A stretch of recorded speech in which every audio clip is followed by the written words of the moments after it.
Let's seam these two pieces of knitting together. I have 2 crochet hooks, so I can choose the one that's the best size, and a latch tool. Any of this may be used. I have also bound off this piece, but left 1 stitch not bound off where it will run on this side, and 2 stitches on this side. All of this is so I can show you several variations. On this piece, all of the stitches are accessible. Nothing is bound off. I've removed them onto waste yarn, and we can get at it that way too. So let's try method number 1.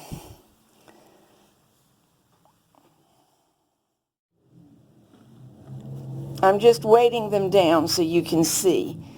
Normally I don't use weights and you don't need them, but it will be more visible to you. This is the one that's going to ravel on its own. And this one we need to start releasing stitch number 2. Stitch number 2 will be used on each one. There's stitch number 1 at the very edge that I'm holding with my thumb. So we'll start raveling stitch number 2. This can be done by raveling the whole column of stitches down to the cast on and beginning there and latching the whole ladder up. However, it gets quite difficult to spot your stitches if you do that. They tend to get messy. So I prefer this top-down method where we can ravel back a few stitches and create a small ladder. First rung of the ladder, twist it so as to keep things neat at the edge. Now I grab the first rung of the ladder on this side,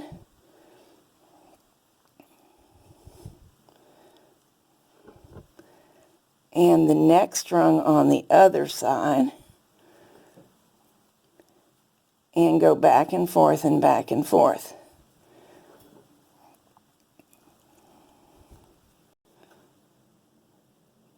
When you get to, you run out of rungs, undo a few more, letting the knitting run.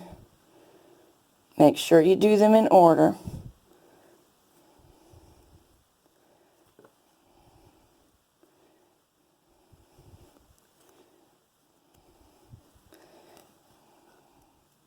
Just like that. Time to let some more run here.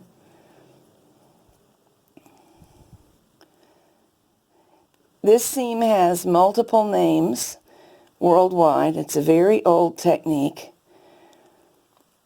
And there is more than one way to do it. I'll show you another approach in a minute.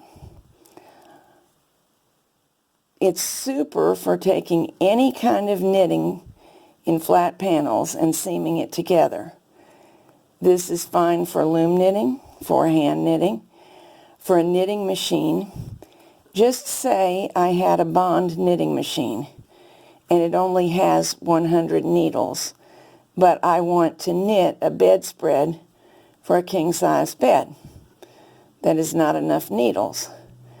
But I could make 3 or 4 panels, the whole width of the machine, and seam them together in this manner and get a nice big bedspread.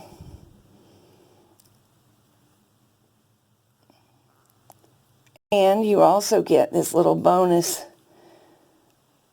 faux cable. It isn't a cable and it's not invisible, but it's very pretty and it resembles a cable. I'll keep on going and show you the finished piece in a minute. The seam is complete now. But of course, I've got a couple of stitches up here that could still run back down. So what I can do is one of 2 things. I can pull a piece of yarn through and anchor it. And now it can't get away while I decide how I want to finish the edge. Or I can take a safety pin and let it be a stitch holder. Whoops, that didn't work out well. Let's get that in there again. I think I have it this time.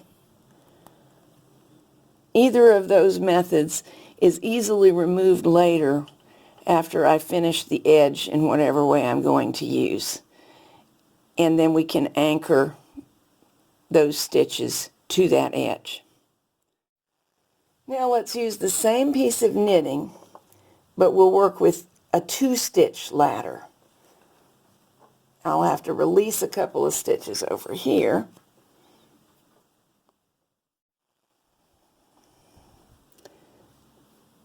I'm holding the very edge stitch.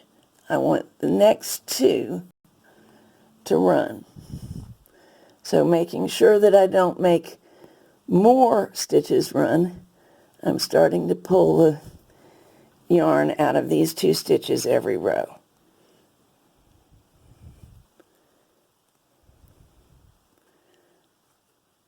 And when we get to the main yarn, we only need a couple of rows freed.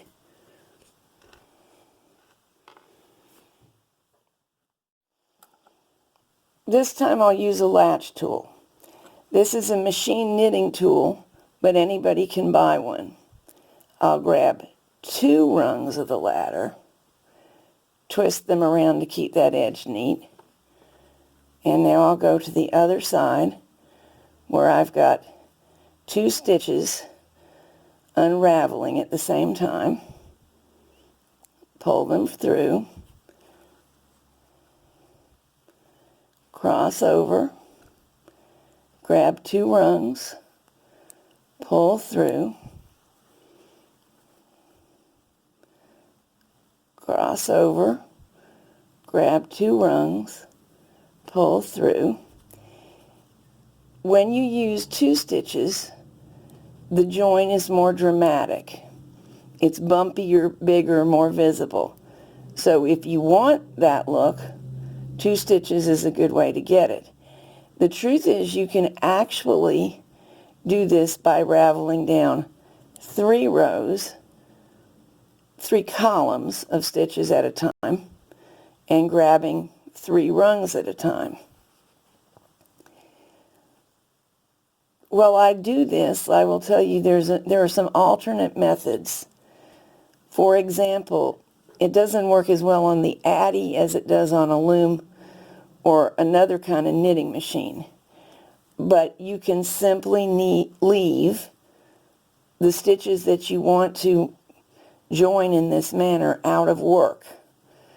So I could have skipped 2 needles and then done this. However, you need to keep in mind that a stitch takes up more yarn than a strand of yarn passing the needles. So when you do it that way, it's usually best to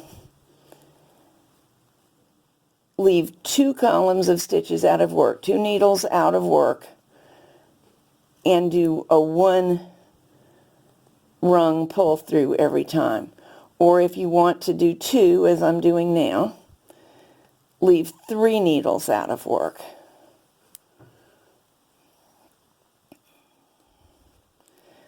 Very soon we'll be to the top. You can see how it's developing, and I really like this look. By the way, I find this a good way to get cables where you would think a real cable was too bulky. For example, baby clothes. A true cable can sometimes be disproportionately large to the baby, whereas this technique may work very well.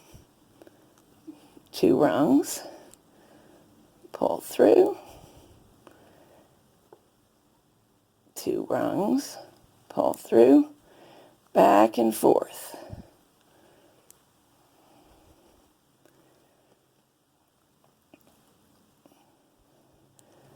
With the 2 and 3 rung versions, binding off is a little bit different because sometimes you don't want a bump forming at the end of the work which would happen if you bound them off both together.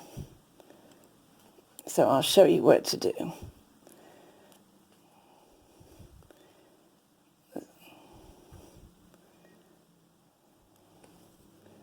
And I'm about to get my last 2 rungs over here. Now when I go to bind this area off, all of these stitches are still live stitches, not bound off yet. I will separate these loops again and bind off one at a time.